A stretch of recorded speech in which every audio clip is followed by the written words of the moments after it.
Hello बच्चों, इस video में हम डिस्कस करेंगे इलेक्ट्रोस्टैटिक्स यूनिट का एक बेसिक टॉपिक जिसका नाम है इलेक्ट्रिक चार्ज। ठीक है, और साथ में इसके हम डिस्ट्रीब्यूशन को पढ़ेंगे।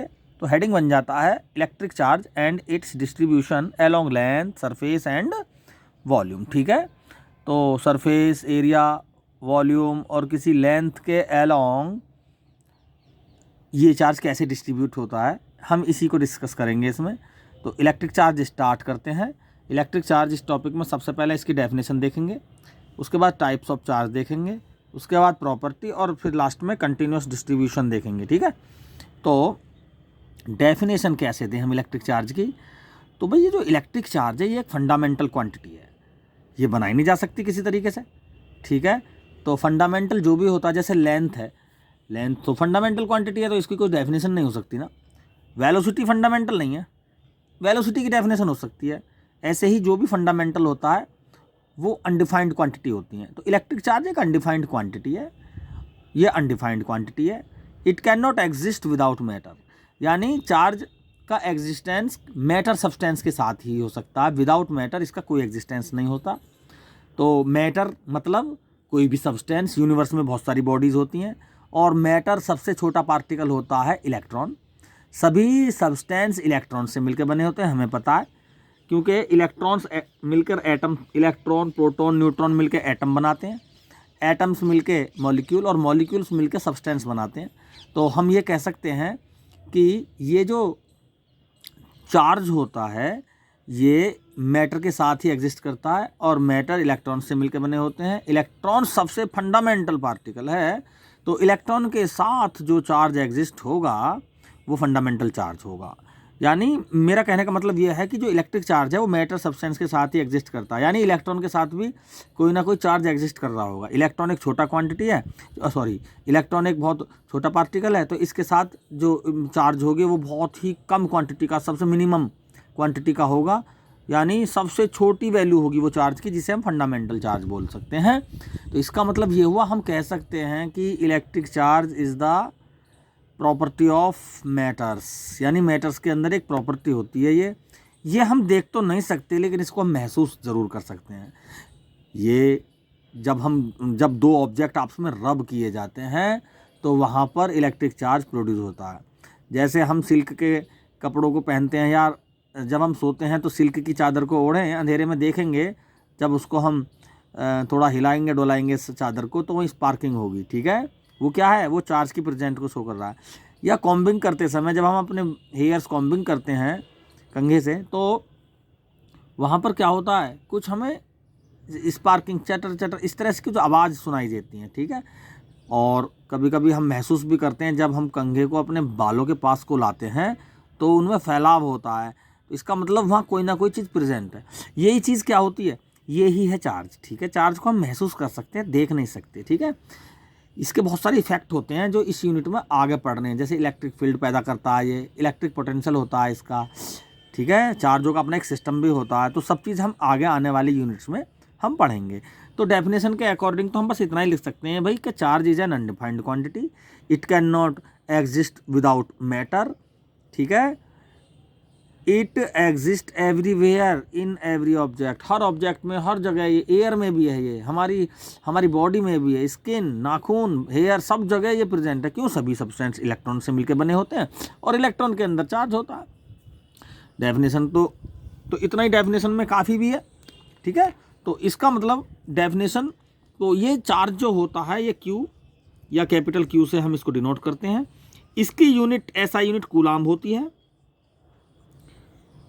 ठीक है, सी से इस यूनिट को हम डिनोट कर सकते हैं। और जो इलेक्ट्रॉन के पास चार्ज होता है उसकी वो चार्ज की मिनिमम वैल्यू होती है, उसे बोलते हैं हम फंडामेंटल चार्ज। इसको हम इलेक्ट्रॉन ई साइन से प्रेजेंट करते हैं, डिनोटेड करते हैं। तो ई नेगेटिव, या मतलब ई इसकी वैल्यू होती है 1.6 नेगेटिव, ठीक है, इंटू 10⁻⁻19 कूलाम। और उतनी ही वैल्यू प्रोटॉन की भी होती है, इसको ई पॉजिटिव कह सकते हैं, 1.6 इंटू 10⁻⁻19 कूलाम। तो ये फंडामेंटल चार्ज की वैल्यूज़ हैं। तो इसमें डेफिनेशन हो गई अब हम देखेंगे चार्ज के टाइप कितने होते हैं। चार्ज दो प्रकार का होता है, एक तो पॉजिटिव चार्ज और दूसरा होता है नेगेटिव चार्ज। जो पॉजिटिव चार्ज होता है, इलेक्ट्रिक लाइंस को इसमें से निकलती हैं लाइंस, ठीक है, ये इलेक्ट्रिक लाइन निकलती हैं इसमें से। और जो नेगेटिव चार्ज होता है, ये इन लाइंस को क्या करता है, रिसीव करता है। तो अगर देखा जाए तो इसमें पॉजिटिव चार्ज से इलेक्ट्रिक लाइन निकलती हैं और नेगेटिव चार्ज को ये लाइन रिसीव हो जाती हैं, ठीक है। तो इन तो दो प्रकार का चार्ज हो गया, पॉजिटिव चार्ज, नेगेटिव चार्ज। ये कुछ इसी तरह से है जैसे मेरे पास 5 रुपये हैं, मैं उन 5 रुपयों को किसी दूसरे बच्चे को दे दूं या किसी दूसरे इंसान को दे दूं, तो मैं देने वाला हो गया तो मैं +5 हो गया, और जो लेने वाला वो -5। यानी चार्ज वही है, लेकिन उसका डिस्प्लेसमेंट अगर किसी प्लेस से हो रहा वो पॉजिटिव प्लेस हो जाएगा, और जहाँ को जा रहा वो नेगेटिव प्लेस हो जाएगा। हम इस तरह से इसको समझ सकते हैं, ठीक है। तो ये हो गए टाइप्स ऑफ चार्ज। यहाँ पे इलेक्ट्रिक लाइंस का एक नया कॉन्सेप्ट निकल के आया। तो इलेक्ट्रिक लाइंस भी हम बताएंगे अगली वीडियो में क्या होती हैं, इनकी प्रॉपर्टीज़ को भी डिस्कस करेंगे, ठीक है। तीसरे नंबर पर प्रॉपर्टी ऑफ चार्ज।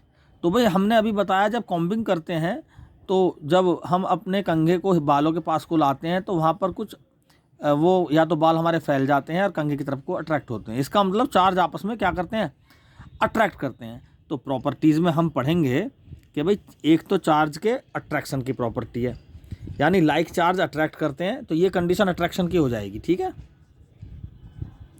और अनलाइक क्या करते हैं, रिपेल करते हैं, यानी ये चार्ज इलेक्ट्रिक लाइन निकलेंगी ऐसे, तो ये एक दूसरे को पसंद नहीं करती है ना, ये मिलना नहीं चाह रही, यहाँ तो मिल गई, इसकी लाइन निकल के इस पर मिल, लेकिन ये पसंद नहीं कर रही है, रिपल्सन हो गया। तो like charge repel, unlike attract to each other, ये पहली प्रॉपर्टी हुई। दूसरी प्रॉपर्टी क्वांटाइजेशन ऑफ चार्ज, यानी चार्ज की अपनी एक क्वांटिटी होती है, ठीक है। जैसे जैसे इलेक्ट्रॉन्स बढ़ते रहेंगे किसी बॉडी के पास, उसका चार्ज की वैल्यू भी बढ़ती चली जाएगी। तो नंबर ऑफ इलेक्ट्रॉन अगर n है, स्मॉल n, और एक चार्ज इलेक्ट्रॉन की वैल्यू e है, तो उस बॉडी का चार्ज हो गया n × e, ठीक है। इलेक्ट्रॉन के अकॉर्डिंग -ne, और अगर प्रोटॉन के अकॉर्डिंग देखें तो +ne हो जाएगा, और नेट चार्ज हो जाएगा 0। यानी कोई भी सब्सटेंस इलेक्ट्रिकली न्यूट्रल होता है, ठीक है। ये यहाँ पर हमें ध्यान देने वाली बात है, ठीक। तो अगर मैग्नीट्यूड देखें एक तरह के चार्ज की, प्लस पॉजिटिव चार्ज या नेगेटिव चार्ज, तो Q = n × number of electron n, और E हो गया वो फंडामेंटल वैल्यू जो हमने ऊपर लिख रखी है, ठीक है। तो ये क्वांटाइजेशन ऑफ प्रॉपर्टी कहलाती है। तीसरी प्रॉपर्टी हम बात करेंगे इंडक्शन, बहुत इंपॉर्टेंट ये प्रॉपर्टी है। चार्ज इंडक्शन की प्रॉपर्टी रखता है। अगर हम एक प्लेट, हमारे पास चार्ज प्लेट है और उसके पास डिस्चार्ज प्लेट रख दें हम बी को, ये बी कोई डिस्चार्ज प्लेट है, तो इतना ही चार्ज, जितना क्यू इस पर है उतना ही चार्ज इस पर इंड्यूस हो जाएगा, आ रहा है ये चार्ज, इसलिए इसको नेगेटिव बोल देते हैं, यानी -q चार्ज इस पर आ जाएगा। इस प्रॉपर्टी को बोलते हैं हम इंडक्शन। इस पर क्वेश्चंस भी पूछे जाते हैं, जैसे देखो ये स्पेयर है, इस पर पॉजिटिव चार्ज है, इसके पास कोई डिस्चार्ज स्पेयर रख दिया हमने, तो यहाँ पर क्या आ जाएगा, इस पर नेगेटिव आ जाएगा, ठीक है। इस तरह से नेगेटिव चार्ज आ जाएगा इस पर। तो ये तो एक कंडीशन होगी। अगर मैं इसको यहाँ पर टच करके अर्थ से टच करा दूँ ऐसे, तो इस सिरे से कुछ चार्ज अर्थ की तरफ को आ जाएगा, तो ये नेगेटिव, अर्थ ये नेगेटिव हो गया यहाँ पर क्योंकि अर्थ की तरफ आ रहा है, और यहाँ से कुछ प्लस ऐसे हो जाएगा, ठीक है, इस तरह से। अगर हम इस चार्ज को, इस स्पेयर को, ये बी स्पेयर है, इसका नाम दे दिया हमने, ये ए स्पेयर है, इस बी स्पेयर को इससे दूर अलग रख दें, तो ये जो नेगेटिव चार्ज है इसके अंदर यूनिफॉर्मली डिस्ट्रीब्यूट हो जाएगा ऐसे, ठीक है। अगर इसको, जब तक ये इसके पास है तब ये चार्ज इस तरह से एक तरफ पोलराइज्ड रहेगा, ठीक है, एक तरफ कोई इसकी डायरेक्शन रहेगी, और जैसे ही इसको यहाँ से इससे बिल्कुल दूर रख दें, तो चूंकि इंडक्शन तो हो गया इसमें चार्ज का, ये अब यूनिफॉर्मली डिस्ट्रीब्यूट हो जाएगा। इस तरह से ये हमारी तीसरी प्रॉपर्टी होगी इंडक्शन, यानी पहली होगी अट्रैक्शन रिपल्सन से रिलेटेड, ठीक है, दूसरी होगी क्वांटाइजेशन, तीसरी होगी इंडक्शन से रिलेटेड। और एक और प्रॉपर्टी है बहुत इंपॉर्टेंट चार्ज की, कंजर्वेशन ऑफ प्रॉपर्टी, यानी चार्ज कंजर्व रहता है, चार्ज को हम ख़त्म नहीं कर सकते, पैदा नहीं कर सकते, it can not be create and not destroy, ठीक है। It can change from one form to another, ये डिस्प्लेस हो सकता है, ठीक है, वन प्लेस से दूसरे प्लेस को ट्रांसफ़र हो सकता है चार्ज, लेकिन ये ख़त्म नहीं हो सकता, इसको पैदा नहीं कर सकते। क्यों? क्योंकि भाई इलेक्ट्रॉन के पास होता फंडामेंटल चार्ज, वो रहता ही है उसके पास, ठीक है। और इलेक्ट्रॉन लाखों करोड़ों वर्ष पहले भी हमारे यूनिवर्स में इतने ही थे, आज भी तो नहीं है, और अरबों साल बाद भी, करोड़ों साल बाद भी इलेक्ट्रॉन उतने ही रहने वाले हैं। इलेक्ट्रॉन ना तो ख़त्म हो सकते, ना टूट सकते, ना फूट सकते। जब इलेक्ट्रॉन ही कांस्टेंट है तो चार्ज भी यूनिवर्स में क्या है? कांस्टेंट है। चार्ज ये फंडामेंटल है, ये इनिशिएंट पहले से ही है, सनातन वर्ड यूज़ कर सकता हूँ उसके लिए हम। प्रारंभ से ही इलेक्ट्रॉन यूनिवर्स में कांस्टेंट हैं, सेम है, आज भी वही है, आगे आने वाले समय भी वही रहेंगे। और जब इलेक्ट्रॉन वही है तो चार्ज की क्वांटिटी भी सेम ही कांस्टेंट बनी हुई है यूनिवर्स में, ठीक है। तो इसलिए चार्ज क्या है? एक कंजर्व क्वांटिटी है। इसको हम इलेक्ट्रॉन को ख़त्म नहीं कर सकते, तो चार्ज को भी हम ख़त्म नहीं कर सकते। तो ये प्रॉपर्टीज़ की बात हुई चार्ज से रिलेटेड। अब बात करते हैं कंटिन्यूस डिस्ट्रीब्यूशन की बात। तो सबसे पहला डिस्ट्रीब्यूशन तो लेंगे हम, देखो पॉइंट चार्ज का डिस्ट्रीब्यूशन। अगर कोई चार्ज किसी पॉइंट पे डिस्ट्रीब्यूट है तो उसको बोलेंगे हम पॉइंट चार्ज। क्या बोलेंगे? Point charge. और अगर कोई चार्ज किसी लाइन पर डिस्ट्रीब्यूट है तो हम उसको बोलेंगे लाइन चार्ज। जैसे यहाँ पर ये प्लेट पर चार्ज, प्लेट पर था, ये सरफेस चार्ज हो गया। हाँ, तो ये एल लेंथ है जी, एल लेंथ है, क्यू चार्ज है इसका, ये है लाइन चार्ज। अब इस चार्ज की क्वांटिटी पर यूनिट लेंथ जितनी होगी उसको बोलेंगे हम लाइन चार्ज डेंसिटी ना। Existence of charge at per unit length, L को 1 कर दो तो लैम्डा क्यू के बराबर हो जाएगा। यानी लाइन चार्ज डेंसिटी क्या होगी? किसी लाइन पर चार्ज का एग्जिस्टेंस है, ठीक है, उसके बराबर होगी। क्योंकि एल को हमने क्या कर दिया 1, तो लैम्डा बराबर क्या हो गया? क्यू। अगर फंडामेंटली देखें तो लाइन चार्ज डेंसिटी लैम्डा से डिनोट करते हैं। ये क्या है? ये एग्जिस्टेंस ऑफ चार्ज है। कब? Eight per unit length, length को 1 कर दिया तो लैम्डा क्या हो जाएगा यहाँ से? Q upon L coulomb per metre. अब डिस्ट्रीब्यूशन कैसे करें? देखो, अगर मैंने इसका छोटा सा एलिमेंट डी एल ले लिया और मैंने मान लिया इसका चार्ज है डी क्यू, तो इस डी क्यू की वैल्यू क्या होगी? यही तो डिस्ट्रीब्यूशन है। डी क्यू की वैल्यू, इतना ही लेंथ एलिमेंट मैंने एक दूसरा ले लिया डी एल, तो भाई जितना चार्ज इस वाले एलिमेंट पर है उतना ही इस वाले एलिमेंट पर होगा, क्योंकि दोनों की विड्थ सेम है। इसका अब वो निकले कैसे? भाई यूनिट लेंथ पर तो है लैम्डा चार्ज, तो डी एल लेंथ पर कितना होगा? तो डी क्यू की वैल्यू कैसे आ जाएगी? यूनिट लेंथ पर क्यू बाई एल चार्ज है, तो डी एल लेंथ पर कितना, तो डी एल की मल्टीप्लाई कर देंगे, तो डायरेक्ट हमारा डी क्यू आ गया। डी क्यू की वैल्यू आ गई हमारी लैम्डा इंटू डी एल। ये इंटीग्रेशन का साइन लगा सकते हैं फुल चार्ज कैलकुलेट करने के लिए। तो ये है लाइन चार्ज डिस्ट्रीब्यूशन, ठीक। अब बात करेंगे सरफेस चार्ज डिस्ट्रीब्यूशन की। तो सरफेस चार्ज डिस्ट्रीब्यूशन क्या होता है? किसी सरफेस पर एग्जिस्टेंस ऑफ चार्ज, ठीक है।